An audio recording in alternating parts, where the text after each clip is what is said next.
अंग्रेजी को राष्ट्रभाषाओं की सूची में सम्मिलित करने के लिए जो सुझाव सदन के सामने आया है उसका विरोध हम इसलिए नहीं कर रहे हैं कि हमें किसी भाषा से दुश्मनी है।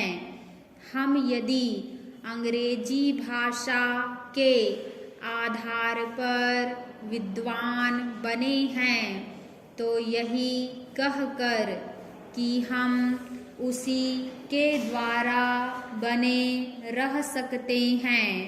हिंदी को पीछे रखना उचित नहीं है।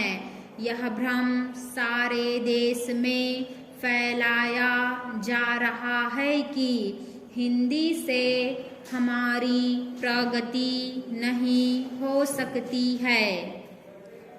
इसके विपरीत मैं देखता हूँ कि देश को यदि कोई भाषा दो भागों में बांट रही है तो वह अंग्रेजी भाषा ही है। जिनको हिंदी नहीं आती वे समझते हैं कि हिंदी पढ़े लिखे लोग उन पर हावी हो जाएंगे। मेरी समझ में तो यह बात नहीं आती कि जो आदमी विदेशी भाषा का पंडित बन सकता है उसे हिंदी का साधारण ज्ञान प्राप्त करने में कौन सी कठिनाई आ सकती है। हिंदी तो इतनी सरल भाषा है कि थोड़े से संपर्क से ही आदमी हिंदी जान लेता है और अपने भाव प्रकट कर लेता है। ऐसी अवस्था में यदि हिंदी राष्ट्रभाषा का स्थान ग्रहण करती है तो हमारा अंग्रेजी से संबंध टूटने वाला नहीं है।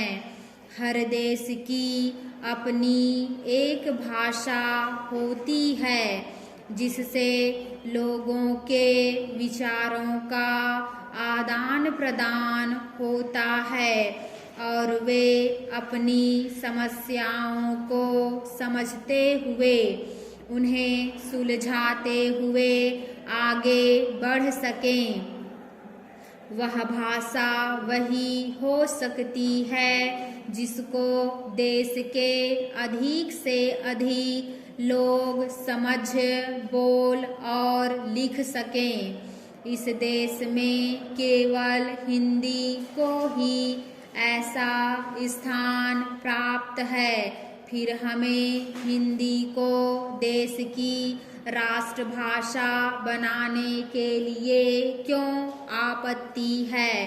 यदि हम इस प्रस्ताव को जो कि हमारे सामने पेश है स्वीकार करते हैं तो मेरा यह निश्चित मत है कि जिस दासता के बंधन से हम निकलने की कोशिश कर रहे हैं उससे हम नहीं निकल पाएंगे। पैरा अंत में मेरा माननीय सदस्यों से निवेदन है कि वे केवल अपनी पार्टी की आज्ञा को ना देखें बल्कि अपनी बुद्धि से काम लें और इस प्रस्ताव का विरोध करें।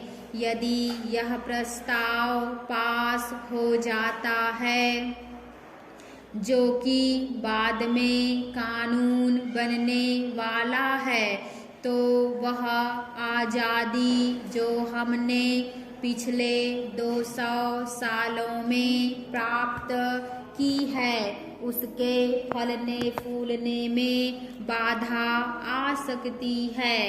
मैं सदस्य महोदय से भी प्रार्थना करूंगा कि वह अपना प्रस्ताव